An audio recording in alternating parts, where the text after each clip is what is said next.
Hello everyone, and welcome to the President's Town Hall. My name is Gary Hallam.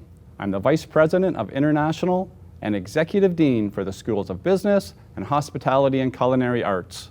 I'll be your moderator today. I would like to begin by acknowledging that the land on which Conestoga is located is the traditional territory of the Anishinaabe, Haudenosaunee, and Attawandaron people. And we are currently live from the beautiful library at the Dune campus. In just a moment, President Tibbits will deliver an address highlighting Conestoga's COVID-19 response, our return to campus plans, the 2021 to 2024 strategic plan, and more. After that, we'll move into the question and answer period of the program. We've had tremendous response. More than 700 people, both inside and outside the college, have registered to attend this event, and we've had almost 100 questions posed. So we'll do our best to get through as many as possible. You can also submit a question in the chat once we get to the Q&A portion of this town hall. And if we don't get to all the questions today, we'll take the time to ensure they are answered after the event. At this time, I'm pleased to introduce the President of Conestoga, Dr. John Tibbits. John? Yeah, thanks, Gary. That's a good point about, there could be lots of questions. I've been wondering as I prepare for this, and I'm speaking here, not on a teleprompter, I'm put together a lot of material.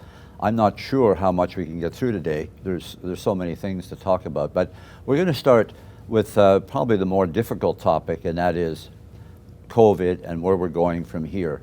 When we first got hit with this not last March, March 20, we were really in quite a dilemma, as were most other institutions. And we did some things, I think, that were correct. There was so much uncertainty, you needed scientific evidence. So first of all, we established a pandemic committee, and usually I chair committees in senior management, but we had it chaired by Dr. Bhaskar and vice chaired by Kurt Monk, who had a lot more knowledge in the health and science area than the rest of the management team. So we set out that way, and we also set out with the idea that this was not going to be a short-term problem. It was becoming clear that there were no simple answers to this. So I'll talk a little bit about the last 18 months, but then I want to get into some of the key issues I know that people are wondering about, like return to work, vaccinations, etc. But let's just talk first of all about the last 18 months. So a lot of people aren't aware. I get questions all the time, when are you reopening? Well, we've actually had 16,000 people on the campus since July 2020. Those were people that had to be here, people in trades, people in health, that had to do hands-on, in-class, in-lab, in-shop learning. So that was 16,000. Now, at the same time, during that period, there were another 2/3 of our population that couldn't be on. So that's a big, big number. So we have been successful because we put in screening, we put in social distancing, sanitation, and certainly masking. And there was some controversy at the time, and there still is controversy about some of these things from some people. But now we're into a different world. We were in a world in July where basically the vaccines were now starting to become available. It may have been June or July, certainly June for older people, but I'm now talking about the 18 to 29-year-old group. They really weren't available till July. We were in the midst of planning for the fall semester. And that involves a lot of scheduling, etc. But superimposed during that time were two major factors. One was we were in step 3, and it became clear to us that step 3 would be here for a while. In step 3 in Ontario, we would still be into social distancing, we'd be still into masking, et cetera, et cetera. Also, and I think we're starting to see this, there was the possibility of the 4th wave, and I think you can see the numbers are starting to go up. So remember, no matter what governments say, and I'm not being critical here, the ultimate responsibility for health and safety of employees and students falls in the hands of the President legally. So we took what I would call a cautious approach to ensure health and safety could be assured for people. So we went with the same numbers that basically, a little more than what we would have had, let's say, last winter. But we could only bring in X number of people, and they had to have people in that really needed to be here, absolutely. Look, everyone should be here, but not necessarily we can bring everyone in. We had to bring people in that absolutely need to be here. So we're in the process, and as you know, as faculty members, in particular with workloads, et cetera, these had to be established in advance. We can't tell, we have colleges now 4 or 5 weeks before the start of semester saying, oh, well, we're demanding a mandated vaccination. We didn't do that for a number of reasons. One of them, chaos. We owe it to people, including the people that are not sure they want to take the vaccine. We owe them a rigorous process to be assured that they have been treated with respect. You can't tell people 3 or 4 weeks before the start of the semester, oh, by the way, you have to be vaccinated. Perhaps they should have, but I don't think we can do that. Also, with our students, many of them have to have housing arrangements, transportation arrangements. They had already made those, so we can't tell them 3 or 4 weeks before, oh, by the way, you got to find a place to stay, etc. Now, it is true that we mandated vaccines for sports, but then that doesn't affect their studies. If they don't want to do it, don't want to take sports, that's fine. I'm not saying sports is not important, but it's not of the essence. We did the same thing with the residences, absolute compulsory vaccines for this fall. And we have a vigorous and a rigorous process to go through. So those are the main the other reasons were this. We had already, we are the largest apprenticeship college in Ontario. We have thousands, I think all told, probably 5,000 students in the trades.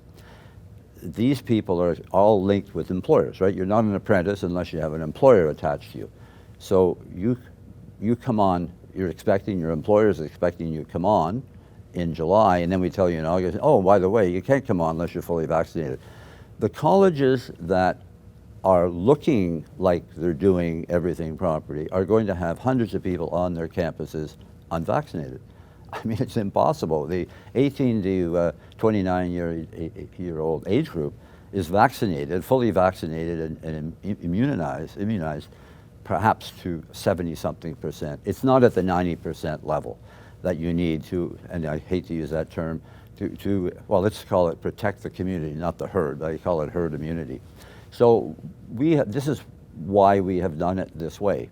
We didn't do it because we weren't sure about doing it. We want to do it properly. We don't be telling people the last minute. The other thing these colleges and universities are going to be doing, they're going to have testing, they'll have to monitor vaccination plans, and then what happens if someone doesn't follow through on their plan? So halfway through the semester, you're going to tell them they have to leave? I don't think so. Look, I have a little bit of experience in a smaller issue than this. When I first came to the college, and that was a long time ago, we were the first college to put in a non-smoking policy. I'm not saying they're the same, but let me tell you, smokers were addicted. It was a huge uproar. We gave them appropriate time so they understood what they had to do. We didn't tell them, like, 4 weeks you got to stop smoking or else, you're thrown off the campus. So, and the other is, I think, and I have to be careful here with this.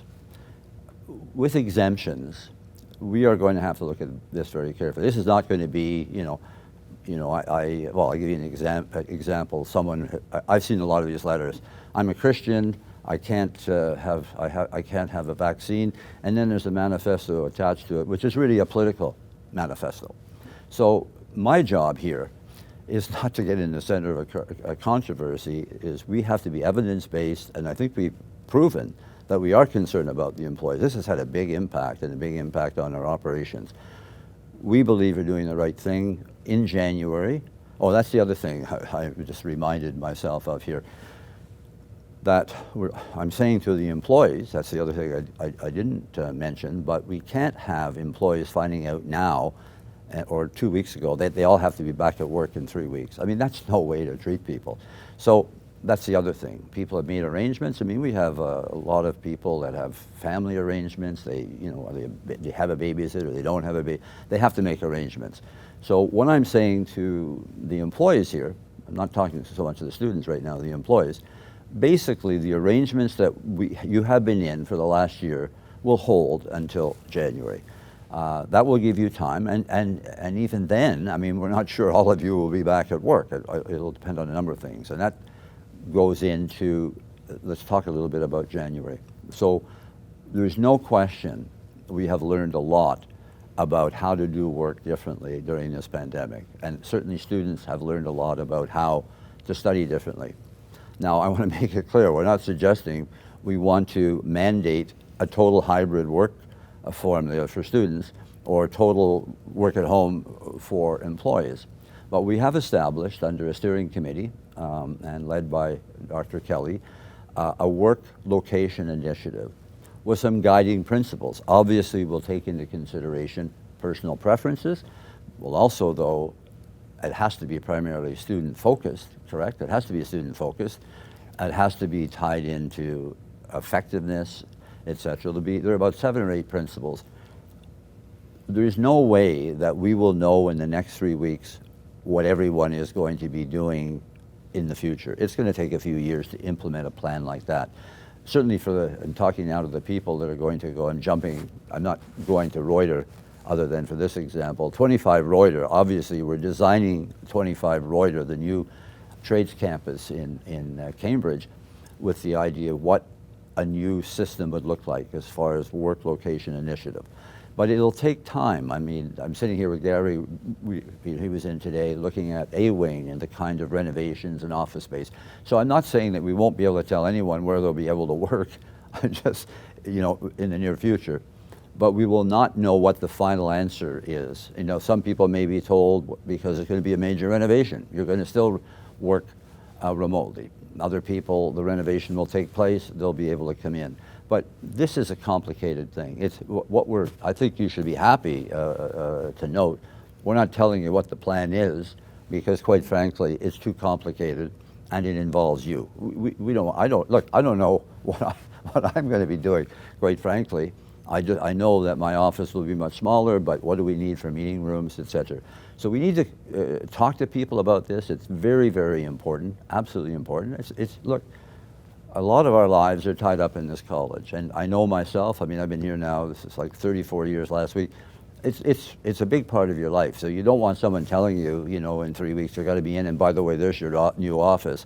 So what will happen? This committee will be working with you, and in the next couple of weeks there'll be discussions at a departmental school level, putting out this in more details. But the final answer, I can assure you, is not, we won't have a final answer, but we'll know what you'll be doing. But just to reiterate, because I've been told by some people that some of our support staff and faculty administrators, I think they're all coming back in September, and that's not happening. First of all, we couldn't handle it, and secondly, we don't think that's a fair way to treat people. It's just not, and that's another reason why. If we're going to put in a mandate, a obligatory vaccination mandate, it has to mean something. If we can't get any more people in the college by doing it, why are we doing it? Because the other part of it is, we know this is controversial with some people. I've received a number of letters. They're quite serious letters about what people think about it. Not many, but the point is, we're not forcing anyone to get vaccinated, but what we are saying, you won't come onto the campus unless you're vaccinated, unless you have a very specific medical reason for not being able to be vaccinated. So I want to make that clear. And there may be opportunities in the future. We don't know how many students will want to work in study in hybrid. We know that what we've learned from this pandemic is that we can do things a lot differently than we're doing now. So that's the sort of the overview on COVID. But I have to say, and I interview all final candidates in management. I was talking to someone today about it. Is management is partly a science, but it is also an art.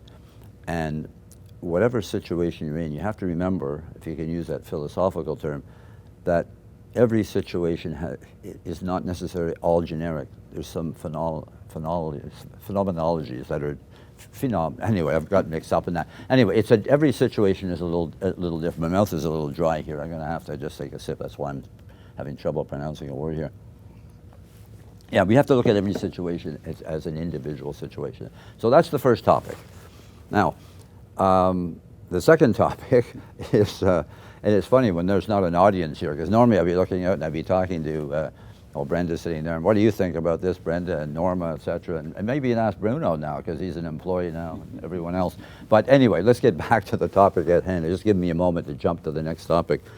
As I said, there isn't a teleprompter, and we're just going right from the top here. So the next part, and I think it's very important to talk about this, the environmental scan. It's a different world, a much different world than we lived in prior to the pandemic for a number of reasons.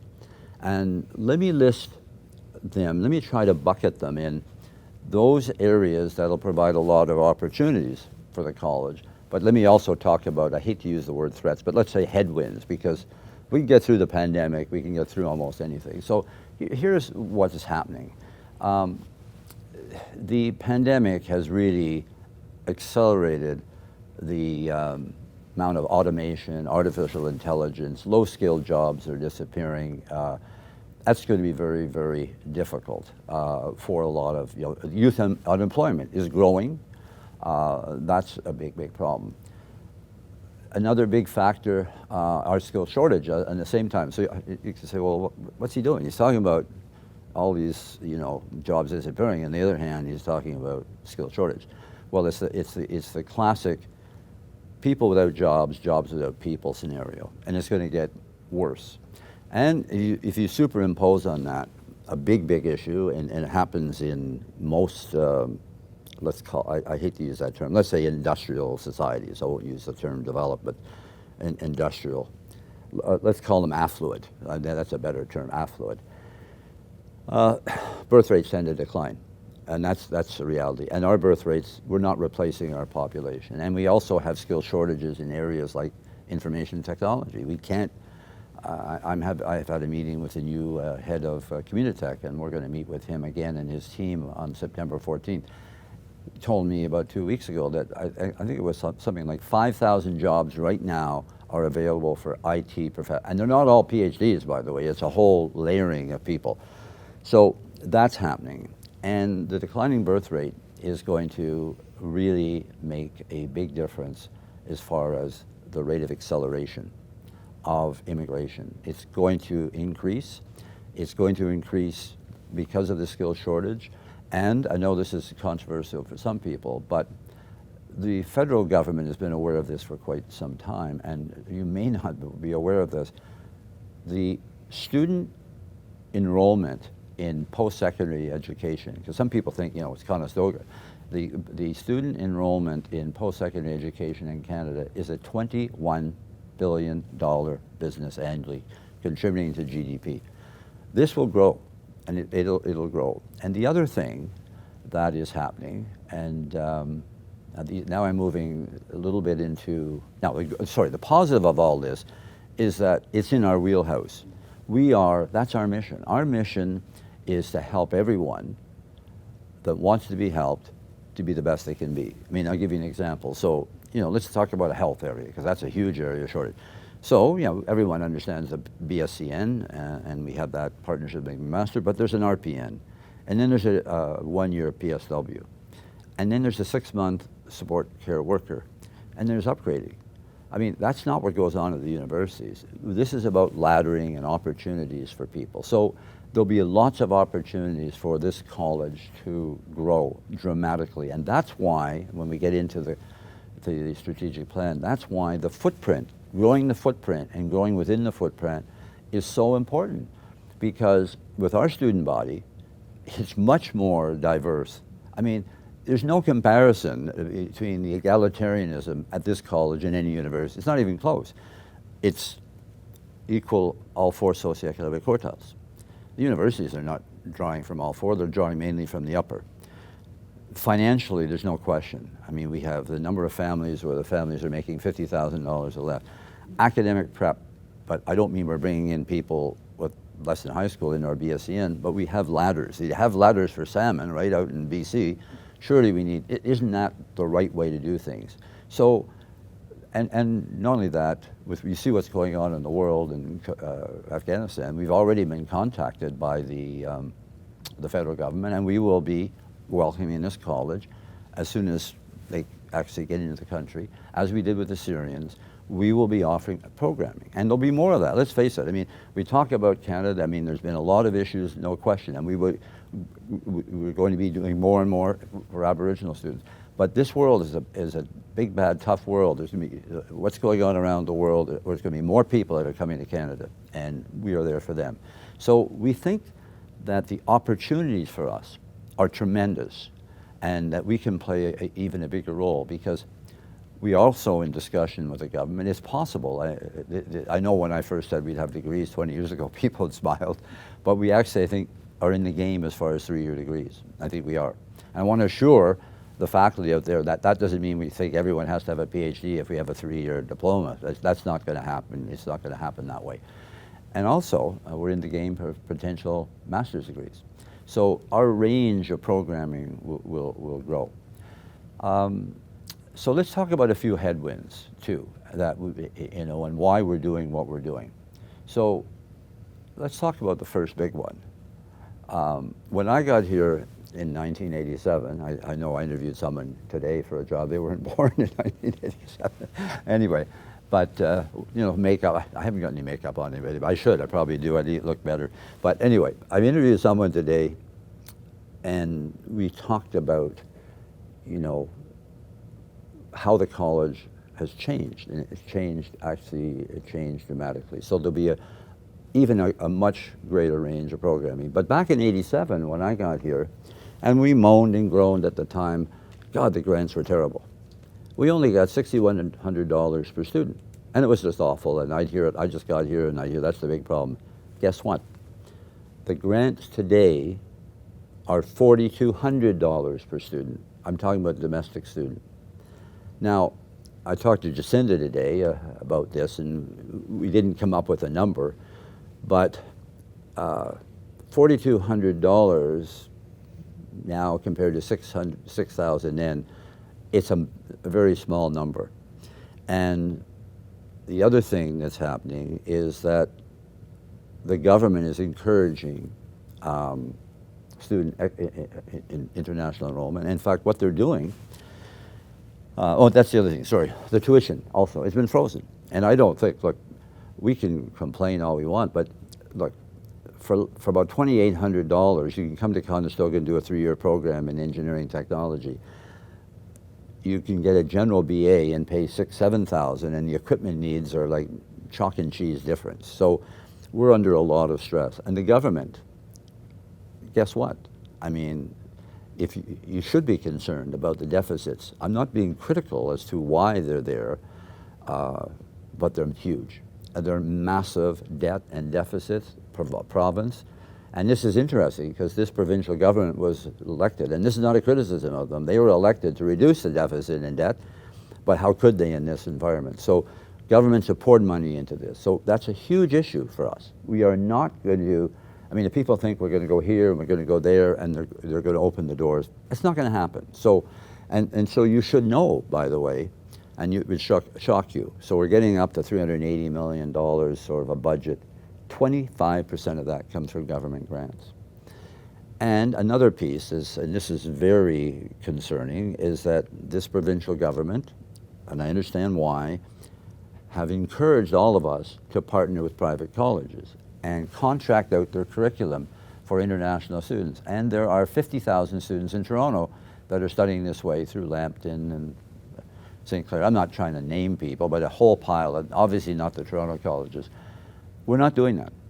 And we're not doing that because philosophically I disagree, but not only that, strategically, because look what we're doing. We are building our assets. We are going to Milton. We will have a major presence on the outskirts of the GTA. We are building the Reuter campus at $109 million with about $100 million being paid for us. That would only come this way. So what'll happen here is, and here's the other, there's also a risk factor. We understand in New Brunswick that those private colleges have now got the right to deal directly and don't need to go through a college. So what I'm saying to you, if we don't go in international, we are going to putter along with declining birth rates. I mean, the domestic enrollments are fairly flat. We're growing a little bit, even though we're in a rapidly growing area here demographically.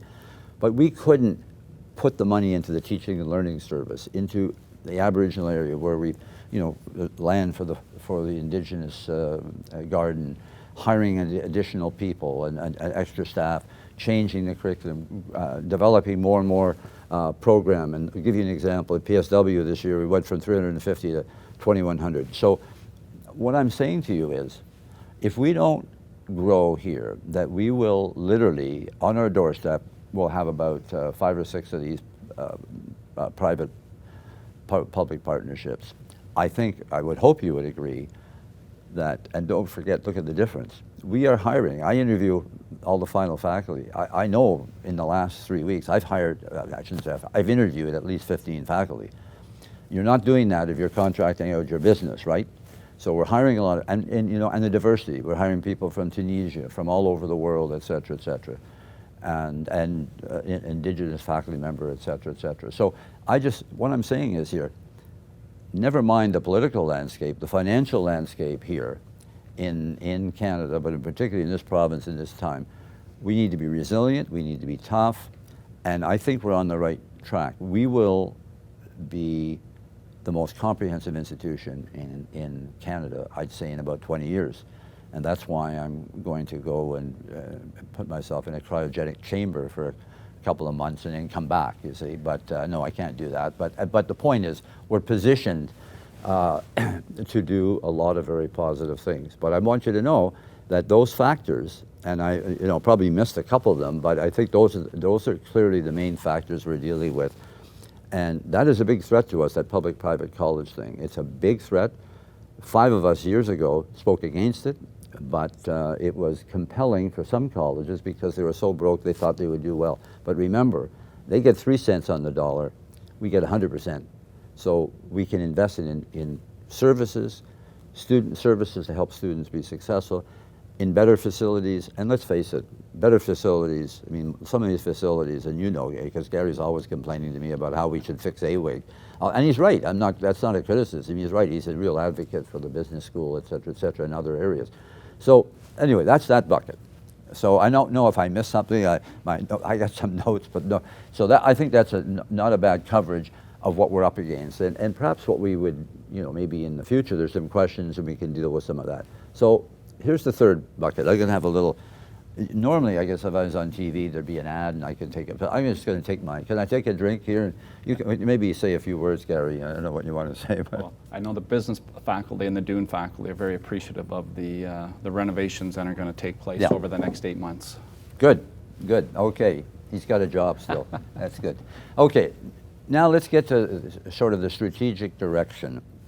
And we'll talk about it in how am I doing for time? Because I don't want to finish at 5. I have no idea. 15 more minutes? Oh my God. Okay, but if we don't finish, we don't finish. We can always have another one, right? So I won't say as much about the strategic direction because I think it's fairly clear that we're going to have the biggest opportunity to serve a wider range of people. I mean, Reuter. This will be, it's 41 acres. First phase will be 325,000 square feet. And I'm talking now to the faculty and technicians and others that work in that. It is going to open on time in September 22. And some of you might say, well, you said originally it'd be 21. Yeah, but remember, we put it on hold because about a year and a half ago, we thought we were going down the tubes financially. I mean, we looked like we were going to have a $40 million deficit, but we managed to pull it together, and we didn't have that kind of deficit. We had a small, so we had to we're pouring $100 million of our own in that. That is going to be a showcase, and that's important. That's another egalitarian issue. There's still a stigma attached to the trades. The average age of an apprentice in Ontario is 27, so it's not a first choice. We need a facility where people come and say, wow, about the trades. That's what so the first phase, we open in September next year. And it'll give us an opportunity to make trades more attractive to women because the industrial trades is like about 90% men. We need to get more women. We need to get more people. I mean, we need more minority groups, et cetera, into the trades. And so that'll be huge, and I'm really proud of that. And eventually, it'll be the largest in the world because we have 41 acres. There'll be about 1 million square feet. The second one, and it ties in, as we move into there, we will have an opportunity for a lot of, I know, as Gary covets it. When the Bible says, don't covet your neighbor's wife, well, he's coveting the property here, right? That's what they say. Anyway, there's a lot of space. There's going to be a lot of opportunities. I heard today that paramedics, people say they want more space. Well, I'm not saying that you're getting more space. I'm just saying there's going to be an opportunity. It's going to be like the Oklahoma land grab, I guess, and there's going to be an opportunity to get a lot of space. at Waterloo, at Dune, and at the Cambridge 401. And there'll be renovations and et cetera, and that will happen soon. And I think just that alone will add about 3,000 to 5,000 students, just that opportunity. And every school will have an opportunity to grow.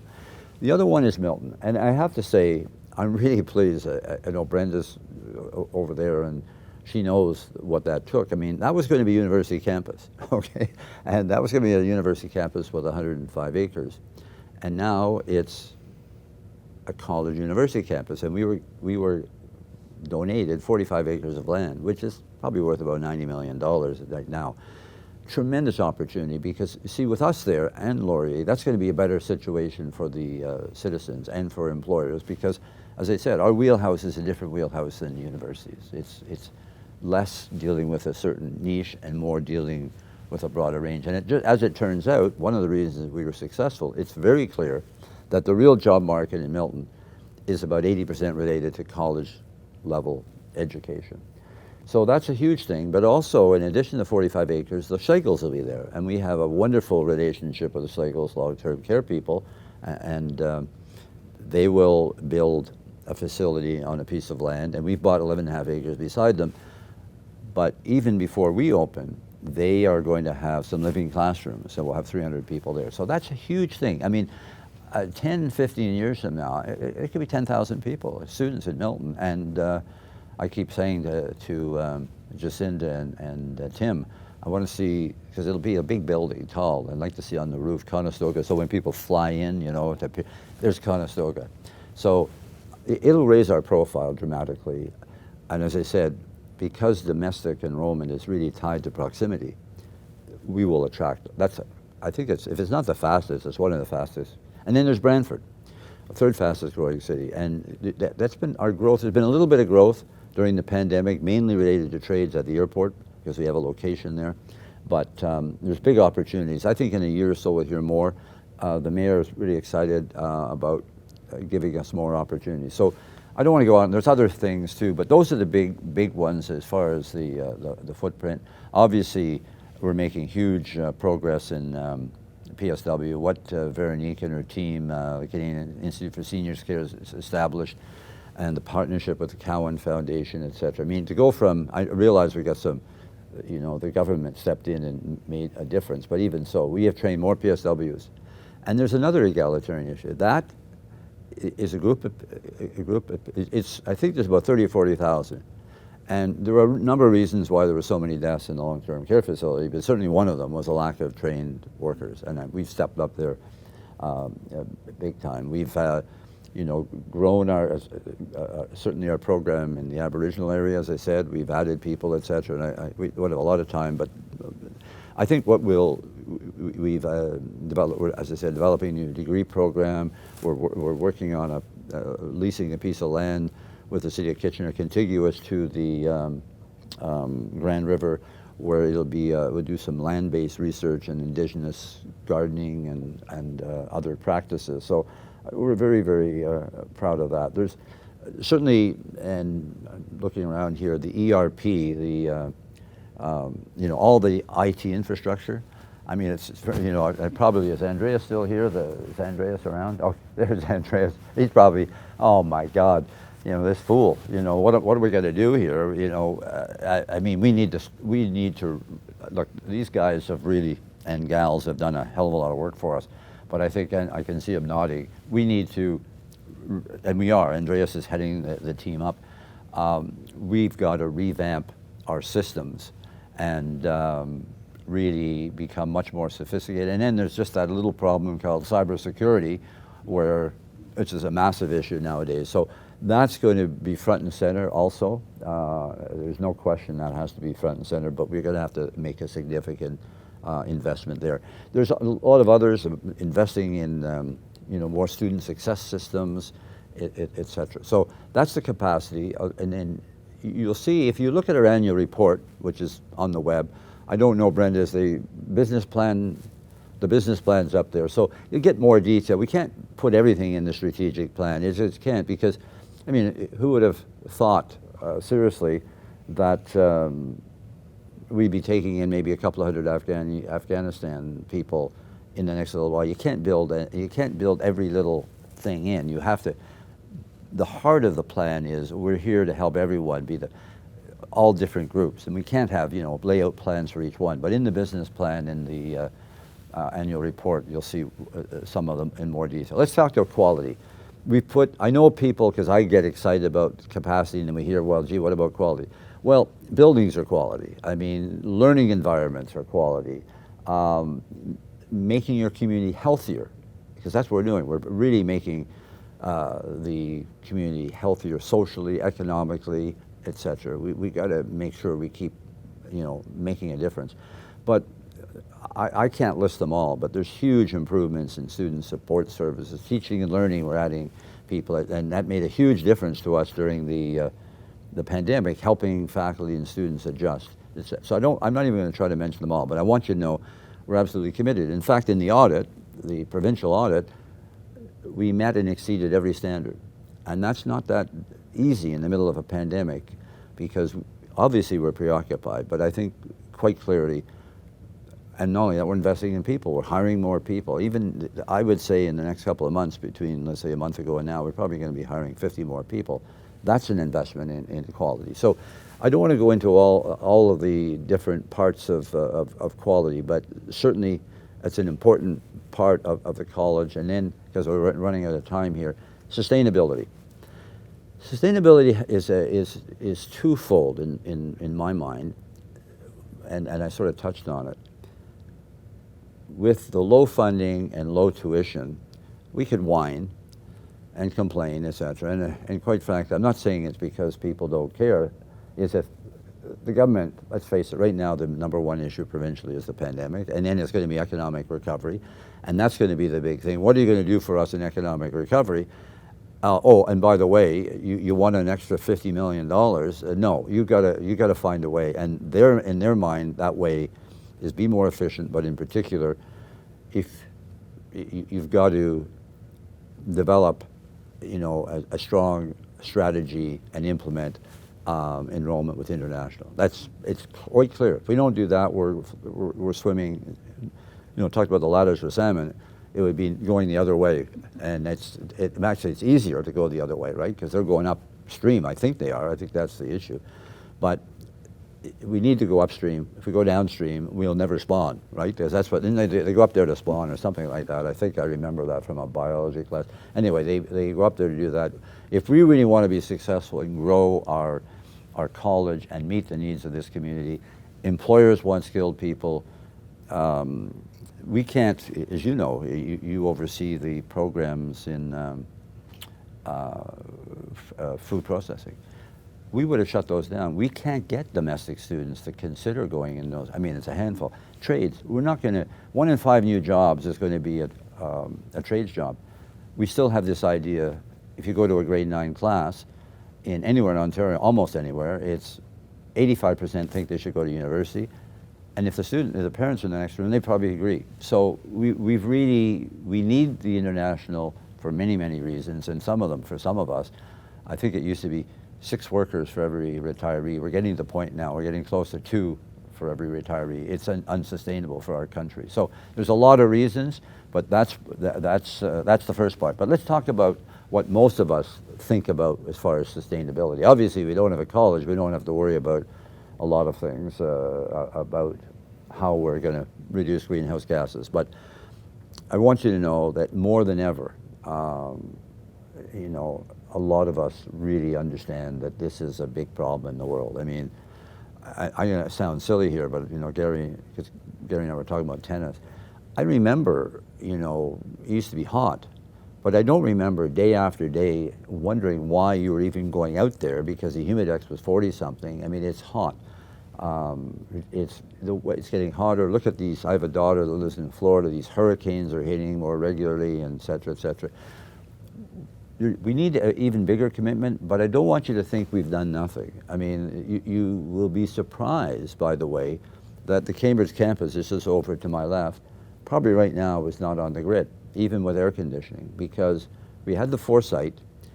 if you go down through Blair, and they thought that was a problem before the solar panels. Now they've got that, I mean, anyway, they got that other thing going on. But the solar panels are there. But those solar panels are there to drive all the geothermal wells. A lot of people don't realize that. So if on sunny days, that campus is often off. We've reduced it by 80%, the greenhouse gases. Here, if we do the renovations, the roofing, new roofing that is being put on is going to be put on in such a way that solar panels can be, and that's, I'm not talking 10 years from now, I think we're talking about the next year or so. We know that, we've made significant changes in the mechanical systems, so more efficiency, et cetera, and we have in waste management. And Gary's group, it's the PRME group that's affiliated with the UN. We've got to get into more people's heads, the understanding. There's still some woman out in Alberta or something, or I forget where it was just recently, thinks it's a hoax or something. It's not a hoax. I mean, the planet is warming. It's scary. This is when you don't mind being older, but I certainly fear for my grandkids who are very young. What's going to happen? I believe it's real. And we need to make a renewed commitment. So we are doing things now. The Waterloo campus also, I forgot to mention that. The Waterloo campus, when we added the addition, with new windows put in everywhere, we, in say a regular building in the past, I think we reduced the greenhouse gases by about a third. So it's not that we're not doing anything. I just think we need a renewed amount of time and energy going into that topic. I think it's vital. So, and then I'm going to finish here on the bucket here that has and maybe a bit of repetition. So, because some of the questions were, what about the future? Well, I think I sort of touched on it a little bit. We're very fortunate. We're living in one of the economic engines of Canada. And not only that, our footprint and our engine is getting bigger because, let's face it, adding Milton and Brantford, and look, Fanshawe will be in London and St. Thomas, Mohawk, and these institutions, by the way, 34 years ago were 3 times the size. They'll be on the hill, and the Fennel Hill in Hamilton. We will be in 8 or more campuses with 4,000 to 5,000 or more students in a federation of colleges that will be like a Game of Thrones, but a positive Game of Thrones. Jon Snow will survive, and maybe Daenerys and the dragons will be around still. But we will be in a very positive situation. For the younger employees here, because I've been asked that, this is going to be the place to be. And you know what I like, and the reason some people ask me out there, like, what the hell are you doing? You could retire, you should do this, you do that. Probably some employers might want to ask that too, but I'm proud of this place. I think we've made a big difference here. I mean, I look at it, 1987, we had 2,000 students. It started with 100 and something on this campus. I mean, people just sort of smiled. People don't smile in it. We are part of the fabric. 50% of the workforce in this region has taken a course at Conestoga. I mean, that's impressive. 30 years ago, when they talked about economic impact, it was Waterloo, obviously important, Laurier, Conestoga. Now it's Waterloo, Conestoga. Now, I want to make it clear, we're not competing with Waterloo is a world-class research institute, where the students are thinking up ideas of how they can get their cell phone to Mars. I mean, it's very, it's people go off to the States, etc. We are more like Waterloo about 25 or 30 years when I got here. Very practical institution. Oh, that's the one thing. Poor Michelle Chrétien, she's going to go nuts here. I just remember. And also the applied research. We have, that, by the way, and now I'm back in the bucket. Gary knows how I think. It's a bit sad at times, but I'm going back now to capacity. We are growing our applied research capacity dramatically. In fact, we're in the top 20, but I think Veronique, and if she's listening, would say we're really in the top 5 because all the research going through the seniors' cares, that most of it is being counted, and not criticizing because the Schlegels have been very good to us in partnerships, but when it's announced, it's often under the bucket of the Schlegels. So I want you to know we become a force there. So whether it's applied research or helping companies be more productive or helping in a very difficult world, this is a difficult world for young people now, and not only that, if you look at the employed in the manufacturing or many, I'm told that about more than half, do not have the literacy skills, technical skills, and to adapt to the new technology. So we're a lifeline. I mean, we are absolutely vital. We're like oxygen here. If we're not here, it's going to be harder for this community to be successful. So I think what I would say to people is, look, we want ideas. I mean, obviously, this is not the Roman Senate, although actually that was a handful of white guys, wasn't it, just making decisions. So we're not that. We've never been that. But what we are is an institution that's very interested in hearing from people how we can be better. In fact, it's quite in many ways, what I say to faculty when they're being interviewed is that we're more like a cottage industry. In other words, a cottage industry goes back and people were in their cottages and they did things, and it was, see, if you're a paramedic faculty member, there's 3 or 4 of you. If you're this, almost everyone is in small programs, but we're counting on everyone in every program. We have 356, so it's very hard to micromanage 356 programs from the president's office. In fact, I wouldn't even try that. But we're counting on every program, every school to be thinking about how we can be better, be thinking how we can change things, make it better, become more inclusive too as far as who we have at the college. We're already and that's the other thing, because people get agitated about a number of topics. The face of Ontario is changing dramatically. When I came here in '87, it was mainly people of German and British descent. It's not that anymore. And not only that, if we look at Ontario, we're going to add about 5 million people in the next 30 years. Guess what? 5 million people, 85% will be immigrants. I mean, we are going to change one way or the other is going to happen. And look at our student body. I mean, our student body has changed absolutely. And we need to, I realize we need to be more diverse in other ways. We got a lot of people of one part, but we're working actively to diversify, as you know that. So I think what I would say in closing is,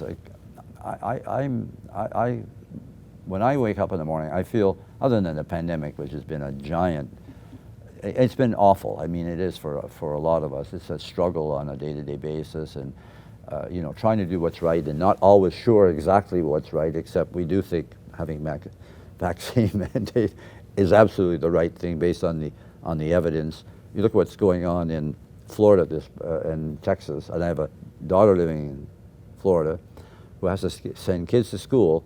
They're told there's no mask mandate, and the first day of school, the oldest one comes back with a note that there's 2 kids in the class that have COVID, and that's what she's living. And the same thing in Texas. I have a son who's in Texas, and the governor there, the same. So we really believe in freedom, and we need freedom, but we also have to have common sense, and we have to make sure that everyone is doing things that don't hurt the community. That's what we have to be sure of here. So just in closing, I want to say that it's been a difficult, we got through it, and I want to thank all the employees, because this couldn't have been easy. I mean, I may moan and groan from my from my not sub basement, but my walkout basement, and it's a nuisance, and the calls, but the adjustment to remote had to be a huge adjustment for our faculty, and then keeping up with the changes, and for the students, and that's the other thing we have to think about. We want to get back to business. We owe it to the students to do what is right so that we can come back and be healthy on the campus, so the students can actually have the kind of education they deserve and they want. Now, some want to be online, but not everyone. And if we don't get on top of this, we're going to allow this, every time there's a host, this variant can get strong, this virus can get stronger, and you have to think, that's the reality. And this Delta virus is variant is a real problem right now. So I don't want to end too much on a negative, but just to say that we have to come together. This is a community. It's not a bunch of individuals saying, I will do this. It's a community trying to protect itself from a virus that does not take prisoners here. And it's interesting, in the United States, 3 right-wing radio hosts just died in the last 2 weeks who were taking the vaccine. So that's an interesting one. Anyway, I'll close. That probably wasn't a good way to close, but let me get back to, but it's what it is. I mean, look, I want us to get back to work in the sense of everyone on campus and healthy. That's what we all want, to give the experience. And if we do that, and we can do that, I think what we're talking about is an exciting time, and a time where there'll be more and more pride in the college. But not only more pride, but people will know that you're part of something that's a very important entity. So I will stop there and open now. Oh, I should say open up to questions, but Gary will be asking me the questions. So. We have saved some time for questions at the end. Okay. So thank you, John. Yeah. And truly, no makeup and no notes for the president. Despite the pandemic, we are seeing there are, John, many things to look forward to at Conestoga. Yeah. And yeah, there were a few micro challenges. What did you call them? Navigating the... I can't remember what I said. Yeah, a few macro challenges that you outlined that we're going to get through as we move forward. But I mentioned at the beginning we had almost 100 questions submitted. Many were addressed in the president's remarks, but let's get to some more. Okay. Yeah, I tried. Just so you know, I'm looking. I know where I'm not there. You're over there in that camera, but I looked at the questions and thought, okay, how can I deal with this? And I know one you and I talked about. I'm trying to remember the one. There was a. Let's get to some of those. So you talked about investment and quality. Yeah. One of them is hiring of employees. But what advice would you have for new faculty and staff who are just starting their careers at Conestoga? Wow. Easy one to start with. That's probably the toughest. That's a tough question. Very tough. Well, I see them when they come in, and what I see are very enthusiastic people that seem to really want to be here, that want to make a difference. And I think I don't have an easy answer, but if we could maintain that enthusiasm and understand that, and that's, I guess, what I've learned in life, and I've been around long enough, it's not all uphill. There's going to be setbacks. There's going to be times when you're disappointed. But we're actually, and I got to be careful how we say this, but we're all a bit privileged in a way, in a way to work, with pensions and in an environment where, people are concerned with health and safety. There's a lot of bad situations in workplace. I'm not, look, I want to make it clear. I'm not trying to say that, the president's a male Sister Teresa and everything is love. Look, there are problems, but I think overall it's a good place to work. Try to, look to some of the other colleagues and faculty in particular. We got a lot of experienced faculty here that have forgotten more about pedagogy than probably I know, or what I think I've forgotten over the years. But we have a lot to work in a team.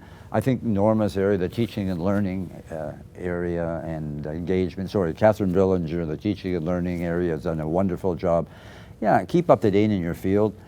And in any organization, there's a lot of naysayers. I think try to fight through that. And remember, ultimately, it's about the students. But I know, I feel a bit flim-flam in saying, there's no one quick answer, but I think it's a great place to be. It's,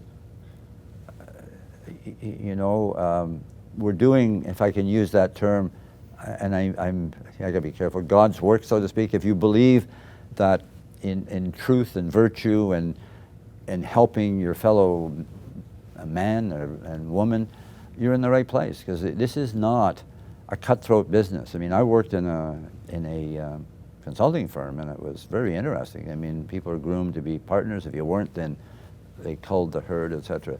I think there's an opportunity to do good. There's an opportunity to feel good about yourself, but I don't think you can expect that every day you'll be just perfect. This is not real life. But not to give in to negativity. I could easily, get up in the morning and find out, as you've heard me. That's the other thing. What I do, just so you know, I rant and rave to people in the institution about this and that. But at the end of the day, you realize, just step up, do your best, make a difference, and if we all do that, it'll be even a better place.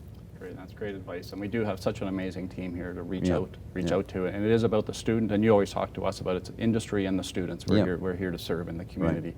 A big issue on the federal campaign trail is affordable housing. What is Conestoga doing to ensure safe and affordable housing for students? Yeah, and we talked about that. That's a big issue, and it's getting to be more troublesome. It's getting to be more troublesome for our students, especially international students who don't really want to live in a traditional residence. So I want you to know, and we started this like before the pandemic, because I know Brenda and Jacinda and a number of us met with City of Cambridge, City of Kitchener. We've had discussions in Brantford. I think the answer is what we've said to the mayors, because that's who we met with, and the chief administrative officers. We need to look at purpose-built housing that's maybe a little different than a traditional university residence, and get the private sector involved. So we've had numerous discussions. It's just that the pandemic hit, and then what are we doing? Well, I know we followed up on it, but certainly in Brantford, Kitchener, we've talked to the mayor.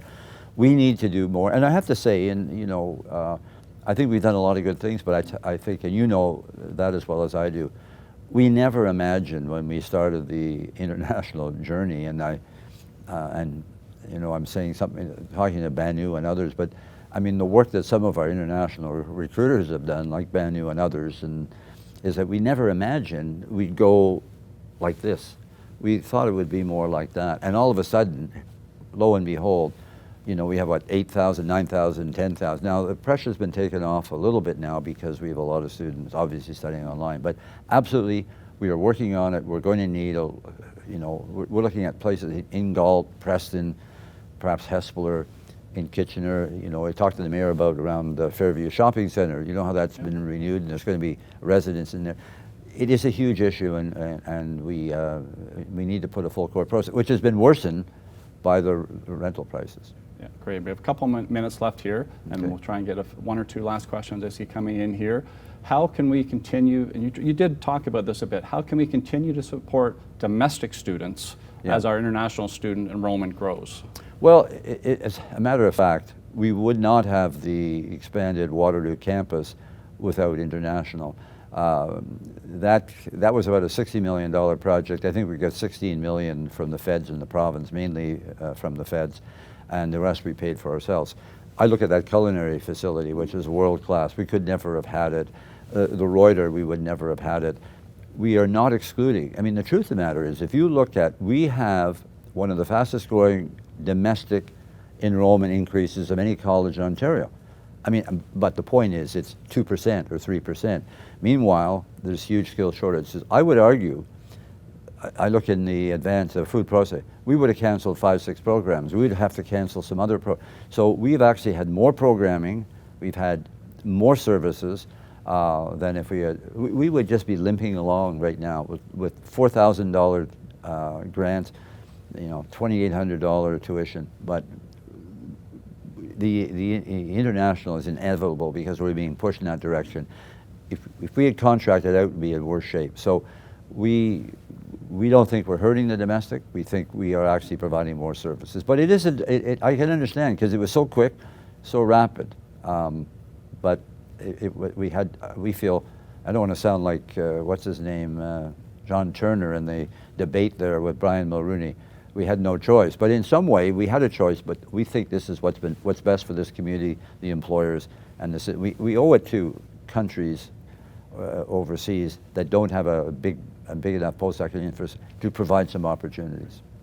And we don't have a choice, but we need to end on time. So I'm gonna bring it to an end here. Okay. Incredible remarks. Thank you, John. Thanks for your discussion today and for addressing all the important topics and answering those questions. This continues to be a very challenging time for many reasons, and we've all felt it in one way or another. As the President has mentioned, this is not over yet. However, it is very exciting that we are planning for a greater return to campus in January of 2022. But in the interim, I know that we will all continue to deliver the best possible education and services to our Conestoga students as they prepare for successful futures. I'd like to thank our School of Creative Industries, our IT department, and the committee that put this event together. And judging by the response we've received again, it might be something we continue in the future, John. I like this. It's good for me too, because and then we'll hear back from people and what they think, and because it's important how people feel at the college. Great. Thanks again to all of you for joining us. I wish you all success as we start a new academic year. Stay safe.